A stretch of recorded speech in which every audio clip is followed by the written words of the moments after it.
Saviez-vous que de nombreuses célébrités possédaient des manoirs secrets qu'elles cachaient au public? Vous êtes-vous déjà demandé quels secrets se cachent derrière les portails des manoirs les plus emblématiques d'Hollywood? Des passages cachés d'Aaron Spelling à l'atelier d'inventeur de Eddie Lamar dissimulés derrière des murs faux. Ces refuges de célébrités ont été construits pour protéger les stars des regards indiscrets et des scandales. Voici l'histoire inédite des plus grandes demeures de Tinseltown et des efforts déployés par leurs propriétaires pour protéger leur intimité. Aaron Spelling, The Manor. À première vue, le domaine d'Aaron Spelling à Holmby Hills ressemble au terrain de jeu ultime des artistes. 56 500 pieds carrés de pièces vastes, une piste de bowling privée, et même un musée de poupées caché derrière des rideaux de velours. Spelling a commandé le manoir en 1988 pour organiser des réunions de célébrités à l'abri des regards indiscrets. Mais le véritable motif était plus profond. Il craignait que les paparazzis n'exposent sa vie de famille et ses œuvres de charité. Selon son décorateur d'intérieur de longue date, Spelling a insisté pour avoir des passages secrets reliant ses quartiers privés à la cabane de la piscine, garantissant ainsi qu'il puisse s'éclipser sans être vu lorsque des journalistes surveillaient les grilles. Au-delà de l'ostentation, la disposition du manoir révèle sa paranoïa. Fenêtres orientées, pour empêcher les curieux de regarder à l'intérieur, et une épaisse isolation acoustique pour étouffer les conversations. Dans les coulisses, le personnel devait garder le secret sous de lourds accords de non-divulgation, une pratique empruntée à ses contrats de studio. La fille de Spelling, Tori, a plus tard rappelé dans ses mémoires que même les anniversaires de famille étaient célébrés derrière des rideaux tirés, avec des invitations personnellement vérifiées par Aaron pour exclure quiconque qu'il jugeait trop public. Au moment où la propriété a été vendue pour 120 millions de dollars en 2011, The Manor était devenu un symbole de la manière dont les magnats d'Hollywood construisent non seulement des maisons, mais aussi des forteresses de secrets. Des espaces conçus autant pour cacher les vulnérabilités de la vie que pour exhiber ses réussites. Alla Nazimova, Jardin d'Allah. Autrefois, un sanctuaire bohème sur Sunset Boulevard, la Villa Garden of Allah d'Alla Nazimova était à la fois un refuge pour artistes et un havre soigneusement gardé. Construit dans les années 1920, le domaine comprenait une piscine noire en forme de C, des cours isolés et des maisons d'hôtes qui ont accueilli des personnalités comme Noel Coward et Greta Garbo. Pourtant, le véritable objectif de Nazimova était la discrétion. À une époque où les relations entre personnes du même sexe et les modes de vie non conventionnels étaient tabous, elle utilisait les haies labyrinthiques et les hauts murs de la propriété pour protéger sa vie privée des tabloïds avides de scandales. L'archiviste du studio, Laura Ann Gill, a noté dans sa biographie de 2019 que Nazimova avait installé des miroirs sans teint dans son salon, lui permettant d'observer les visiteurs indésirables avant de leur accorder l'entrée. Même ses lettres, plus tard publiées dans une collection de 2007, décrivent des rendez-vous à minuit, qui nécessitaient que le personnel organise de fausses fêtes pour tromper d'éventuels espions. Lorsque les valeurs immobilières de Sunset Boulevard ont grimpé, Nazimova a vendu le domaine en 1945 pour le voir démoli en 1959 pour faire place à un centre commercial. Pourtant, pendant des décennies, ses anciens invités ont chuchoté à propos de tunnels cachés sous les jardins. Des rumeurs, alimentées par son insistance à ce que le seul visage public du jardin d'Allah soit sa façade parfaite de carte postale. Dans la vie et dans la légende, la villa de Nazimova incarnait la tension entre le spectacle de célébrité et le besoin désespéré de vie privée, dans les premiers jours les plus critiques de Hollywood. Barbara Hutton, Winfield House.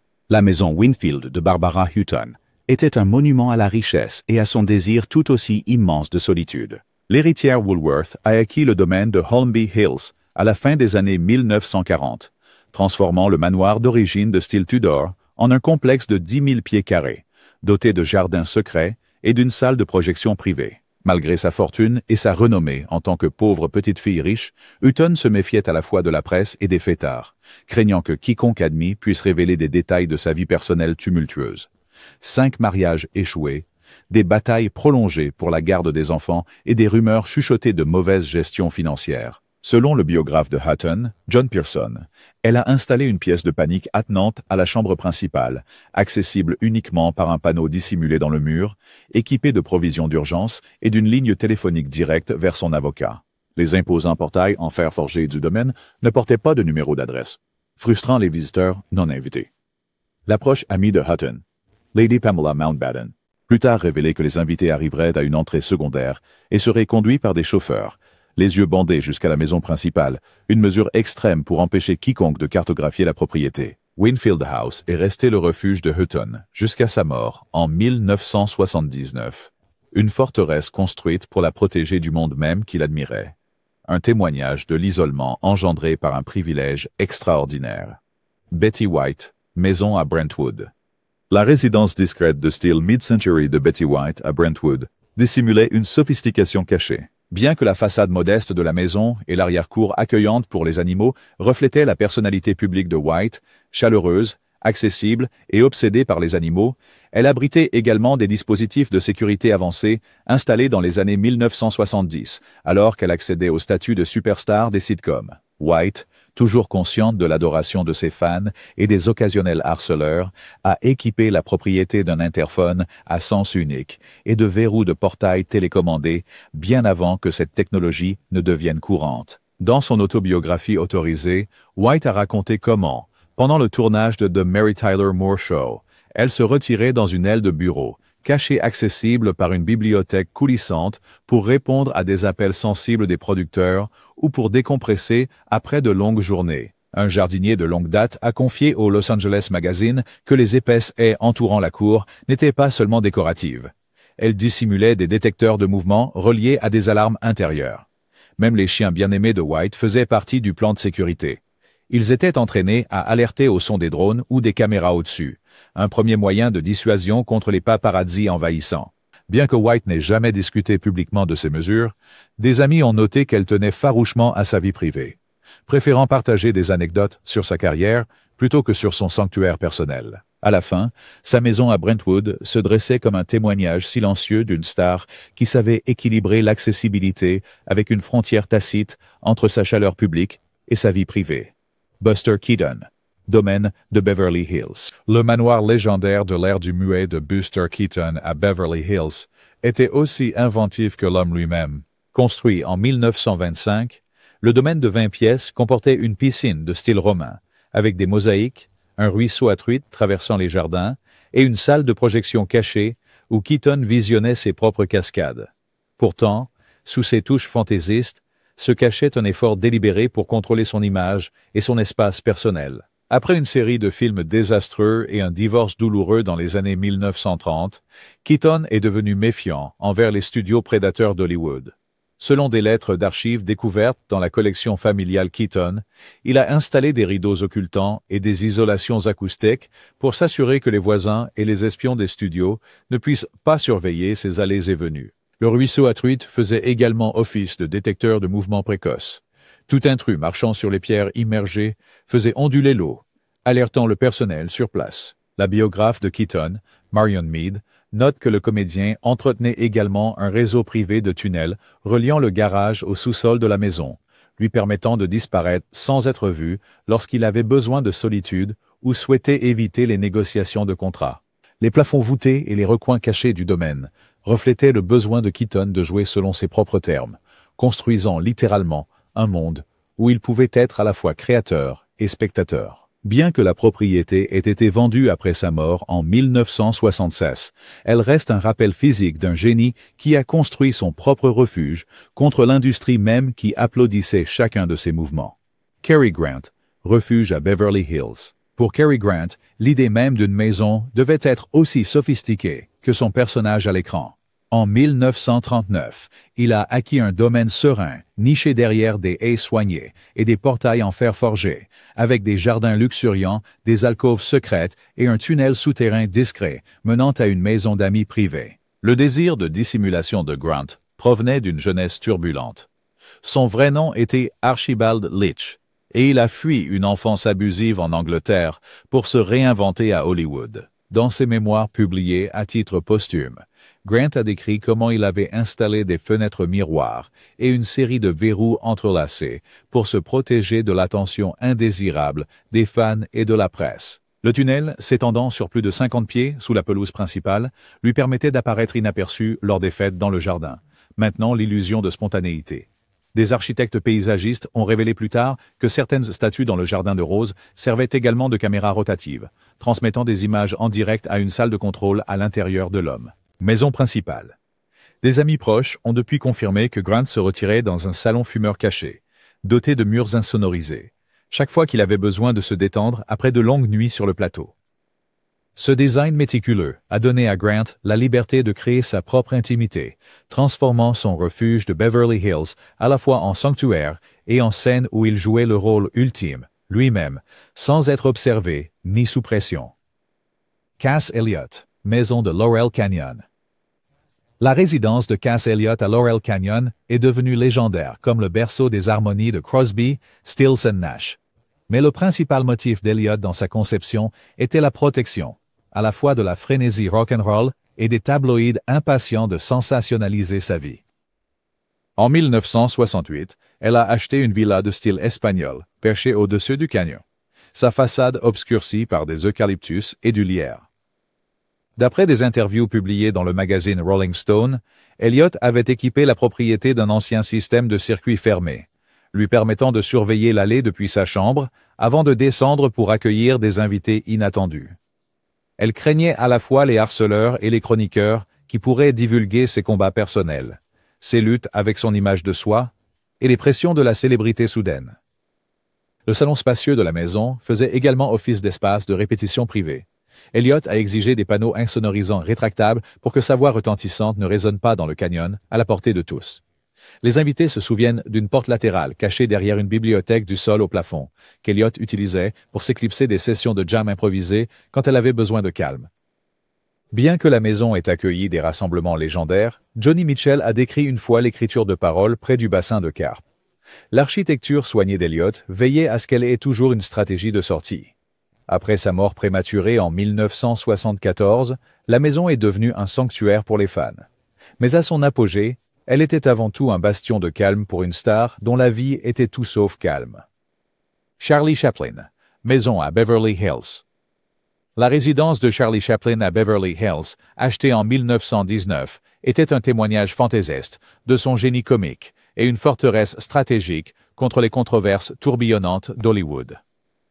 Connue sous le nom de Fairbanks Folly pour ses tourelles ludiques et ses vitraux, la maison dissimulait des mesures de sécurité sérieuses. Chaplin, souvent pris pour cible par les tabloïds à cause de ses opinions politiques et de ses scandales personnels, avait installé un tunnel souterrain reliant son bureau privé à une sortie cachée à l'arrière de la propriété. Les biographes notent qu'il a également commandé des fenêtres sur mesure, pouvant changer d'opacité d'un simple geste, le protégeant des objectifs des paparazzis. La maison comprenait une scène miniature et un studio sonore dans le grenier, où Chaplin répétait dialogues et musique à l'abri des oreilles indiscrètes des studios, avide de voler les premières prises. Au début des années 1930, l'avocat de Chaplin aurait donné instruction aux jardiniers de réaménager le chemin autour de l'étang à Coy chaque fois que des rumeurs de raid imminent du FBI circulaient. Chaplin était sous la surveillance du gouvernement pour des supposées sympathies communistes. Des mémos du studio découverts dans les archives de Chaplin décrivent son exigence de miroirs sans teint dans la salle de bal, ce qui lui permettait de jauger le comportement des invités et d'identifier ceux qui pourraient divulguer des ragots à la presse. Bien que Chaplin ait finalement quitté les États-Unis en 1952 sous la contrainte, sa maison de Beverly Hills reste un monument à la manière dont même la plus grande star du burlesque a construit des couches de secret dans son sanctuaire, protégeant à la fois son art et sa réputation d'un monde avide de l'exposer. Clark Gable, Ranch d'Encino. Le Ranch Encino de Clark Gable a été conçu comme un antidote rustique à la machine hollywoodienne. Mais c'était aussi une retraite calculée pour échapper aux cadres des studios et aux photographes persistants. Achetée en 1937, la vaste propriété comportait des pâturages vallonnés, des écuries et un cottage isolé où Gable se retirait après la mort tragique de sa femme, Carole Lombard, en 1942. Selon des lettres publiées dans le Journal of Hollywood History, Gable avait fait aménager une série de routes de terre et de fosses entrées à travers le ranch pour semer tout véhicule en filature. Il avait également installé des clôtures à haute tension autour des quartiers privés, une mesure plus tard critiquée pour son danger, tant pour les intrus que pour le personnel. Dans la maison principale, Gable a créé un salon privé derrière un panneau caché dans la bibliothèque, accessible uniquement en appuyant sur un livre qui correspondait à son blason personnel. Des initiés du studio ont rapporté que Gable y disparaissait pendant des heures, menant des campagnes délicates d'appel aux obligations de guerre et d'écriture de lettres à l'abri des oreilles indiscrètes. Les ouvriers du ranch se souviennent de la légende. Cherry Gable Curve, une route sinueuse à travers des bosquets d'eucalyptus qu'il parcourait la nuit pour semer toute voiture qui le suivait. Après la mort de Lombard, Gable donnait rarement des interviews depuis le ranch, préférant diffuser des déclarations depuis le studio. Lorsqu'il a vendu la propriété en 1955, les nouveaux propriétaires ont découvert un coffre verrouillé dans le sous-sol, contenant les effets personnels de Carol. Un rappel émouvant que pour Gable, le ranch d'Encino était plus qu'une maison. C'était un sanctuaire construit pour protéger à la fois son chagrin et son autonomie. Dolores del Rio, maison moderniste, neutra. Entrer dans le joyau moderniste de milieu du siècle de Dolores del Rio, c'est comme pénétrer dans une sculpture vivante, mais derrière ces lignes épurées se cachait la quête discrète d'une star. À la fin des années 1940, Del Rio a chargé Richard Neutra de mêler son héritage mexicain avec l'esthétique avant-gardiste de la Californie du Sud, donnant naissance à des murs de verre encadrés de nageoires en béton. Pourtant, les fenêtres offrant des vues panoramiques sur le canyon étaient équipées de verre électrochrome, un verre intelligent pionnier que Del Rio pouvait teinter d'un simple interrupteur, empêchant les regards curieux lorsqu'elle recevait des dirigeants de studio ou abritait des amants à l'abri des potins des tabloïds. Selon des lettres dans les archives de Del Rio, elle craignait que toute fuite de sa vie personnelle, notamment de ses romances discrètes, ne compromette sa carrière dans les cercles conservateurs d'Hollywood. Les débords anguleux et les persiennes paré-soleil de la propriété n'étaient pas seulement des éléments architecturaux. Ils dissimulaient des caméras de surveillance que Del Rio avait installées après un incident avec un hélicoptère de paparazzi en 1952. Derrière l'escalier flottant se trouvait un bureau caché, accessible uniquement par un panneau coulissant dissimulé dans une bibliothèque intégrée, où elle examinait des scénarios et négociait des contrats loin des oreilles indiscrètes. Bien que la maison soit aujourd'hui célébrée comme un monument moderniste, à l'époque de Del Rio, elle fonctionnait à la fois comme un sanctuaire créatif et une forteresse high-tech. Un exemple précoce d'une icône du cinéma, utilisant le design et les technologies émergentes pour créer un espace privé sous les feux de la célébrité. Douglas Fairbanks. Fairbanks Ranch. Le vaste domaine de Douglas Fairbanks à Santa Monica était surnommé le paradis des athlètes, mais il servait aussi de périmètre de sécurité personnelle durant l'ère silencieuse anarchique d'Hollywood. Fairbanks, célèbre pour ses rôles de bretteur, n'a économisé aucune dépense pour créer un lac privé, entouré de cyprès, un gymnase équipé de matériel olympique et un tunnel caché menant à une remise à bateau. Les biographes notent que Fairbanks, méfiant à la fois des éventuels kidnappeurs et des chasseurs d'autographes ambitieux, avait relié la porte de la maison des bateaux à une alarme silencieuse dans sa chambre, s'assurant qu'il pouvait s'éclipser sans être vu si sa solitude était menacée. Les invités du ranch de Fairbanks ont plus tard rappelé que le personnel en habit civil surveillait le périmètre via des moniteurs en circuit fermé, inhabituel pour les années 1920, où la plupart des stars se contentaient de garde du corps. Le gardien du domaine, dans un mémoire publié à titre posthume, a décrit l'insistance de Fairbanks pour que les visiteurs laissent leurs montres de poche et appareils photo à une cabane de contrôle avant d'entrer sur le terrain, réduisant ainsi le risque de photographie clandestine ou de vol. Après la mort de Fairbanks en 1939, le ranch est tombé en ruine, mais les historiens soulignent son agencement de sécurité avancé, comme l'une des premières instances d'une célébrité intégrant la technologie de surveillance dans une résidence privée, un héritage durable d'une star qui cherchait à contrôler non seulement son image à l'écran, mais aussi les limites mêmes de son monde personnel. Elizabeth Taylor, manoir de Bel Air. Le domaine de Bel Air d'Elizabeth Taylor était une forteresse de romance et de secrets, construite pour protéger l'une des vies les plus scandaleuses d'Hollywood de l'incessante pression médiatique. Acheté en 1956 au sommet de sa carrière, le manoir de style géorgien possédait de vastes jardins de roses et un spa privé, mais la véritable innovation de Taylor se trouvait sous terre. Les plans du studio découverts dans les archives de la Taylor Foundation révèlent un réseau souterrain de tunnels reliant la maison principale à un cottage discret.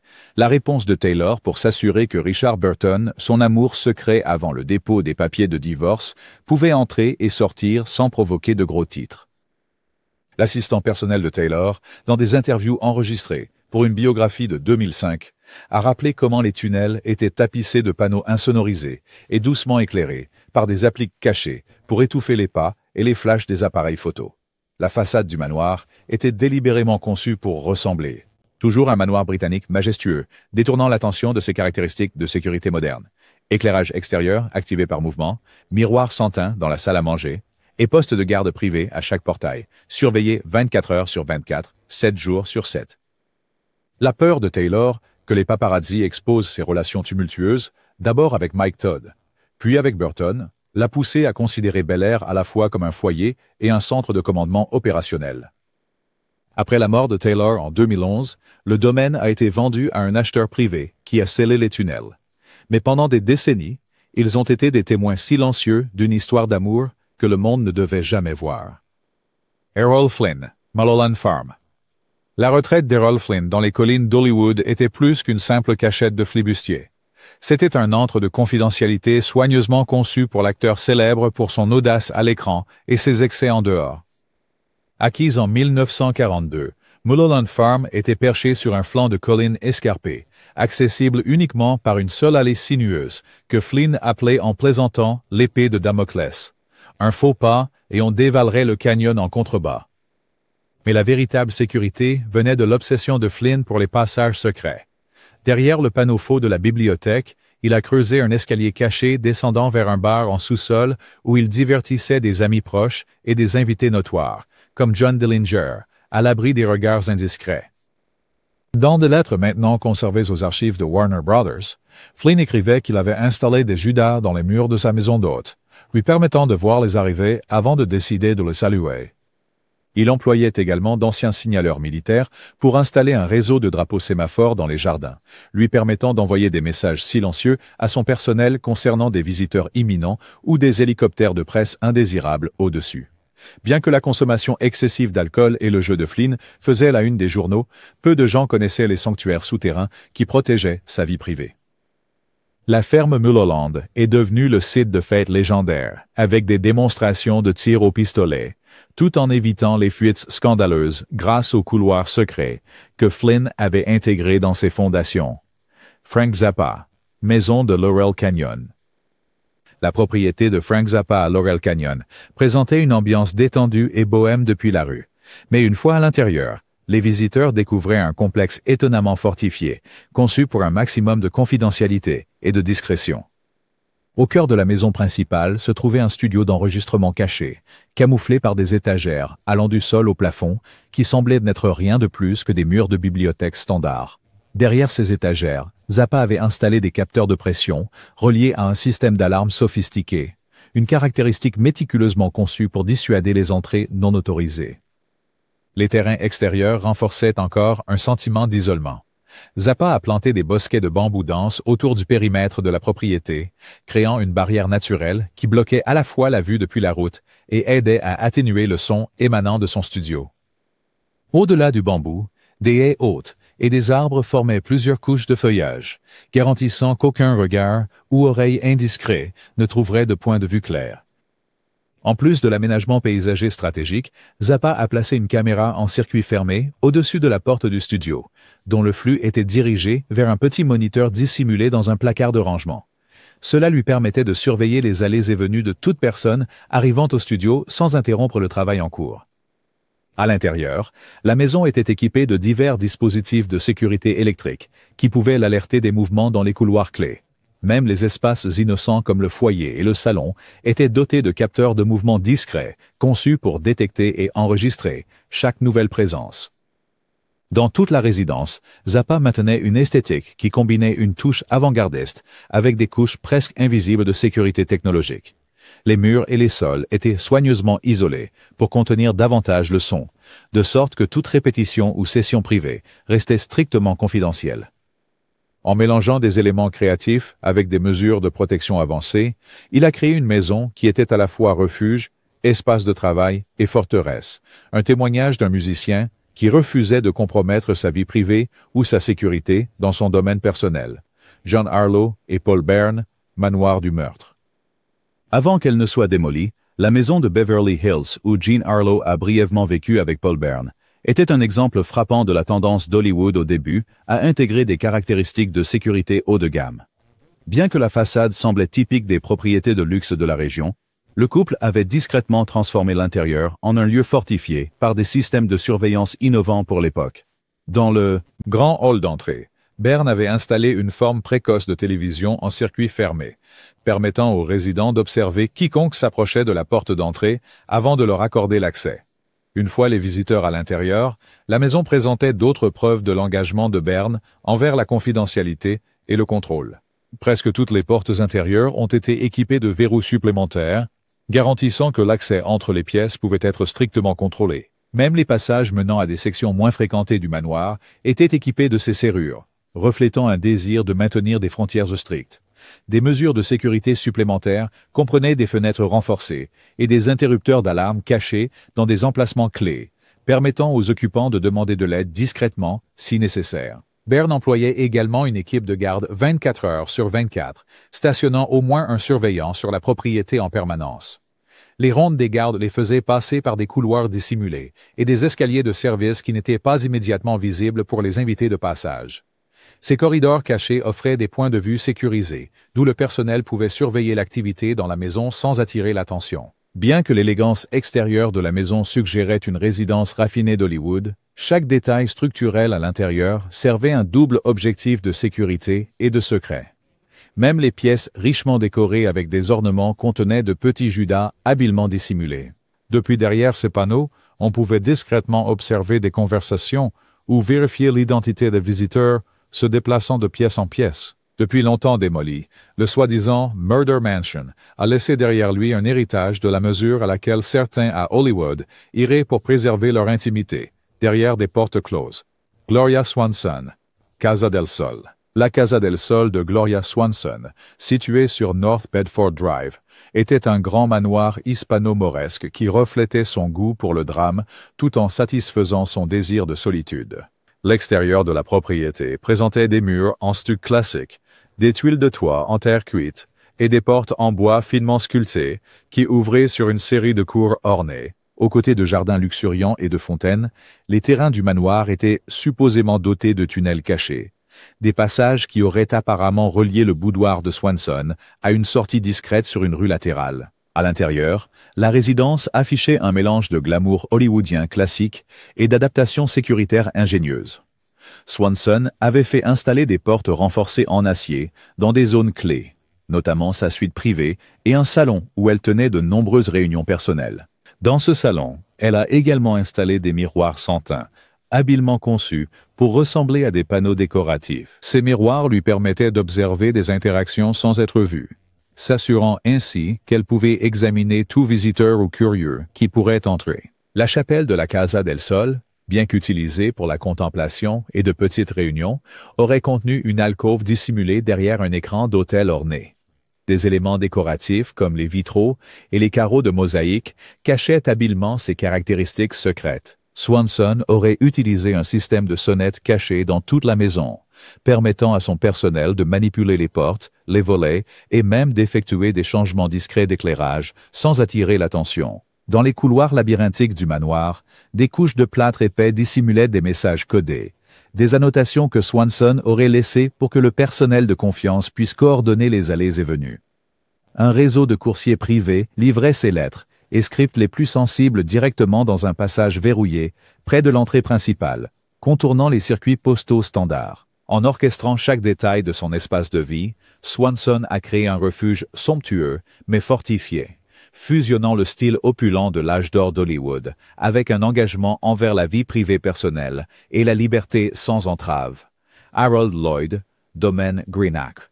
Le domaine Greenock de Harold Lloyd incarnait la grandeur hollywoodienne des années 1920, tout en servant aussi de modèle de conception résidentielle sécurisée. S'étendant sur 44 pièces, la propriété abritait un zoo privé et un parcours de golf personnel. Mais la fascination de Lloyd pour la technologie distinguait vraiment le domaine. Sous les vastes pelouses entretenues se trouvait une centrale électrique souterraine, alimentant un système de sécurité autonome, garantissant que les registres des services publics extérieurs ne pourraient jamais révéler ses allées et venues. En plus de ce centre d'énergie caché, Lloyd a installé un réseau de tubes pneumatiques qui connectait son bureau personnel à un poste de garde près de l'entrée de la propriété. Les tubes lui permettaient d'envoyer des messages, des clés, ou même de petites sommes d'argent sans quitter son bureau, offrant ainsi efficacité et discrétion. Greenack représentait également une volière le long de son périmètre extérieur, où des oiseaux dressés servaient d'alarme vivante. Ils étaient conditionnés à crier fort à la vue de visages inconnus ou de mouvements inhabituels, avertissant ainsi efficacement le personnel des intrus potentiels. La maison principale contenait de nombreuses innovations en matière de sécurité. L'une des ailes du domaine abritait une salle de projection insonorisée, accessible uniquement par une porte cachée déguisée en peinture de la cascade emblématique de la tour de l'horloge de Lloyd. Ce sanctuaire lui permettait d'organiser des projections privées de films sans craindre les indiscrets. Ailleurs, des chambres d'hôtes bien aménagées avaient des points d'accès contrôlés, pour que Lloyd puisse surveiller le flux de circulation lors de grandes réceptions. Au-delà de sa splendeur évidente, des plafonds ornés, des escaliers en marbre et des collections d'art somptueuses, le domaine a été conçu pour protéger la vie privée de son propriétaire à chaque tournant. Même l'aménagement paysager avait un double objectif. De hautes haies et des arbres judicieusement placés veillaient à ce que chaque point de vue depuis les fenêtres reste dégagé à l'intérieur, mais caché des regards curieux à l'extérieur. Ensemble, ces caractéristiques démontraient l'esprit inventif de Lloyd, prouvant que Green Acres n'était pas seulement une grande résidence, mais une forteresse de confort et d'ingéniosité technique au cœur de Beverly Hills.